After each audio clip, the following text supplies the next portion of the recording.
Bismillah wassalatu wassalamu ala rasulillah. Seringkali kita mendengar pernyataan bahwa kiamat sudah dekat. Tanda-tandanya telah terlihat di tanah Arab. Di antaranya adalah aneka bangunan yang menjulang tinggi dengan ujung puncaknya mirip seperti dua tanduk setan. Di antaranya seperti puncak Zamzam Tower atau beberapa hotel yang berbentuk sepotong lingkaran bulan yang kemudian mereka sebut itu seperti tanduk setan. Hal yang unik di sini adalah ketika ada orang yang berbekal dengan pemahaman menyimpang semacam ini, kemudian mereka terpicu untuk membenci sama muslim yang lain. Bahkan sampai mereka menuduh si A, si B adalah tanduk setan. Sebenarnya ada nggak sih hubungan antara tanda hari kiamat dengan tanduk setan? Sekarang kita akan lihat beberapa dalil yang menyebutkan istilah tanduk setan. Hadis yang pertama, penjelasan Nabi SAW tentang waktu sholat. Nabi SAW pernah bersabda, wa waktu sholati subhi min tulu'il fajri ma lam tatlu' asyams fa idza tala'ati syamsu fa amsik anis salah fa innaha tatlu'u baina qarnai syaitan. Waktu subuh dimulai dari terbit fajar hingga sebelum matahari terbit. Apabila matahari sudah terbit, maka janganlah melaksanakan sholat. Karena matahari terbit, kata beliau, tatlu'u baina qarnai syaitan, terbit di antara dua tanduk setan. Hadis ini sahih riwayat Bukhari Muslim. Kita beralih ke hadis yang kedua. Penjelasan Nabi SAW bahwa orang kafir sujud ke arah matahari saat terbit dan saat tenggelam. Sehingga kaum muslimin dilarang untuk sholat ketika itu. Nabi SAW bersabda, "Sholli sholatas subhi, thumma aqsir anis salati hatta tatlu asyamsu." Kerjakanlah sholat subuh, kemudian tahan jangan sholat sampai matahari terbit agak tinggi, hatta tartafi'a, sampai matahari terbit agak tinggi. Fa innaha tatlu'u hina tatlu'u baina qarnai syaitanin. Karena ketika matahari itu terbit, ia terbit di antara dua tanduk setan. Wa hina idzin yasjudu lahal kufar. Dan ketika itu orang-orang kafir sujud ke arah matahari. Lalu Nabi SAW menyebutkan kondisi sholat asar. Beliau mengatakan hatta tusalliyal asra. Kemudian sampai kalian sholat asar. Tsumma aksir anis salati hatta taghruba syamsu. Kemudian jangan kau kerjakan sholat sampai matahari betul-betul tenggelam. Fa innaha taghrubu baina qarnai syaitanin. Karena ketika matahari itu tenggelam, dia tenggelam di antara dua tanduk setan. Wa hina idzin yasjudu lahal kufar. Dan ketika itu orang-orang kafir sujud ke arah matahari. Dan hadis yang kedua ini statusnya sahih riwayat Muslim. Kemudian kita beralih ke hadis yang ketiga. Penjelasan Nabi SAW tentang sumber fitnah yang akan muncul di akhir zaman. Dari sahabat Abdullah bin Umar radhiyallahu anhuma, beliau menceritakan bahwa Nabi SAW berkhutbah di atas mimbar di Madinah. Lalu beliau berisyarat ke arah rumah Aisyah, yaitu ke arah timur, sambil mengatakan, hunal fitnah, hunal fitnah, hunal fitnah. Dari sinilah munculnya fitnah, dari sinilah munculnya fitnah. Beliau ulangi sebanyak 3 kali. Min haitsu yatlu'u qarnu syaitan, yaitu dari arah terbitnya tanduk setan. Dalam riwayat yang lain Ibnu Umar menceritakan, wa huwa mustaqbilul masyriq, Nabi SAW menghadap ke arah timur. Lalu beliau mengatakan, ha innal fitnata ha huna, innal fitnata ha huna. Beliau ulangi 3 kali. Sesungguhnya fitnah yaitu penyimpangan datang dari arah sini, datang dari arah sini. Min haitsu yatlu'u qarnu syaitan, yaitu dari sanalah muncul dua tanduk setan. Hadis ini sahih riwayat Muslim. Demikianlah cuplikan hadis yang menyebutkan tanduk setan. Kalau kita perhatikan, 2 hadis yang pertama menceritakan tentang waktu salat, dan 1 hadis yang terakhir menceritakan tentang munculnya fitnah, yaitu aneka penyimpangan atau chaos yang terjadi di masyarakat yang datang dari arah timur. Sekarang kita fokus terlebih dahulu mengenai makna matahari terbit dan tenggelam di antara 2 tanduk setan. An-Nawawi rahimahullah menjelaskan, wa ma'nahu annahu yudni ra'sahu ila syamsi fi hadhil awqat liyakuna as-sajiduna laha minal kuffar kas-sajidina lahu fis surah. Apa yang dimaksud matahari itu terbit dan tenggelam di antara 2 tanduk setan? Kata An-Nawawi, setan mendekatkan kepalanya ke arah matahari pada waktu-waktu tersebut agar orang-orang kafir yang sujud kepada matahari seakan-akan yasjuduna lahu, seakan-akan mereka sujud kepada setan.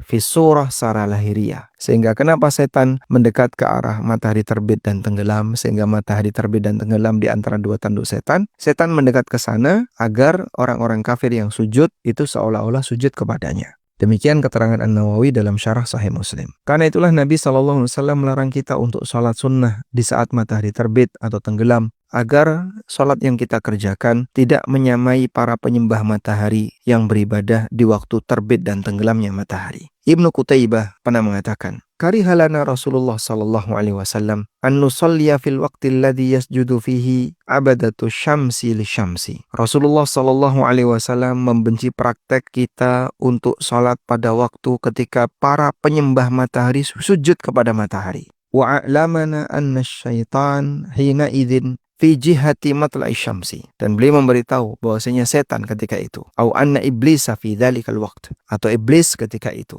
dia berada di tempat terbitnya matahari. Fahum yasjuduna lahu bisujudihim lisyamsi wa yu'minuna. Maka para penyembah matahari itu sujud kepada matahari, lalu setan merasa kalau orang itu sujud kepadanya, dan setan menjadi imam bagi mereka. Baik, jika kita menyimak penjelasan ini, berarti fenomena matahari terbit dan tenggelam di antara dua tanduk setan sudah ada sejak zaman Nabi SAW.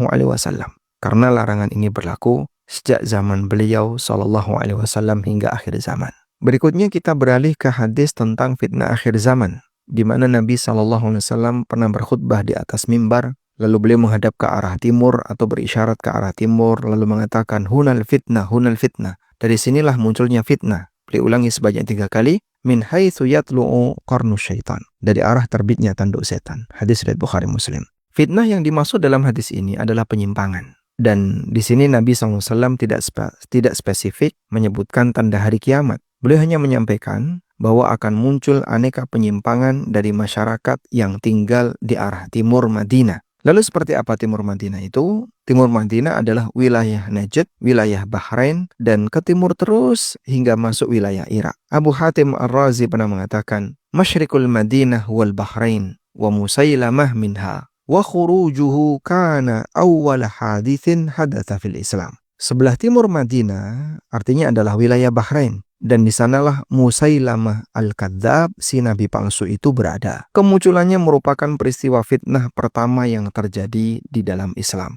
Demikian pula sebagian ulama menegaskan bahwa fitnah itu datang dari Irak, seperti yang pernah dipahami oleh seorang ulama tabi'in, anaknya sahabat Abdullah bin Umar, yaitu Imam Salim. Imam Salim ketika beliau berada di Irak, beliau pernah menyampaikan pesan, Ya ahlal Irak, ma as'alakum anis saghira wa arkabakum lil kabira. Wahai penduduk Irak, betapa seringnya kalian bertanya tentang dosa-dosa kecil, sementara kalian sendiri sering melakukan dosa-dosa besar. Sami'tu Abi Abdullah bin Umar. Aku pernah mendengar ayahku, yaitu Abdullah bin Umar, kalau beliau pernah mendengar Rasulullah SAW bersabda, Innal fitnata taji'u min hahuna, wa awma'a biyadihi nahwal masyrik. Sesungguhnya fitnah akan datang dari arah sini, dan beliau berisyarat dengan tangannya ke arah timur. Wa antum min haitsu yatlu'u qarna syaitan, dari arah terbitnya tanduk setan. Wa antum yadribu ba'dukum riqaba ba'din.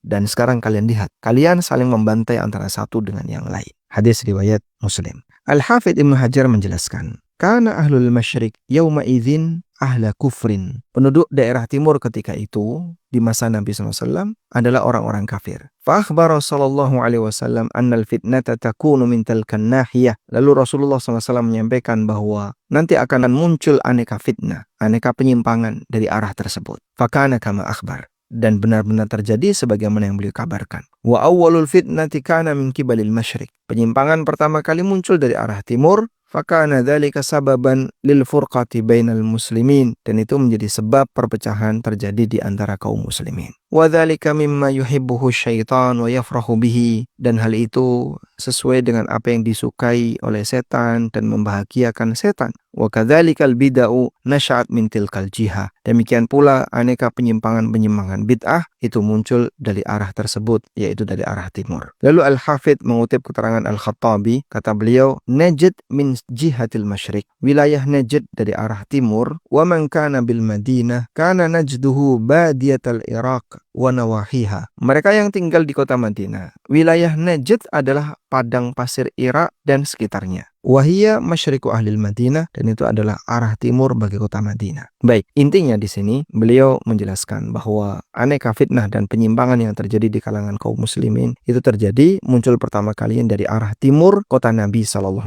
Lalu mengapa disebut sebagai tempat munculnya tanduk setan? An-Nawawi rahimahullah menjelaskan, wal muradu bidzalika ikhtisasul masyrik bimazidi min tasalluti syaitan. Yang dimaksud dengan itu adalah bahwa wilayah timur memiliki kekhususan berupa lebih besar kekuasaan setan dan banyaknya kekufuran ada di sana. Kama qala fi haditsin akhar, sebagaimana disampaikan dalam hadis yang lain, Nabi SAW pernah mengatakan, ra'sul kufri nahwal masyriq. Pusat dari kekufuran berada di arah timur. Wa kana dzalika fi ahdihi sallallahu alaihi wasallam hina qala dzalik. Dan hal itu terjadi pada masa beliau SAW ketika beliau mensabdakannya. Wa yakunu hina yakhrujud dajjal minal masyriq. Dan hal itu juga akan terjadi ketika Dajjal keluar dari arah timur. Wa huwa fima baina dzalika mansya'ul fitanil azimah.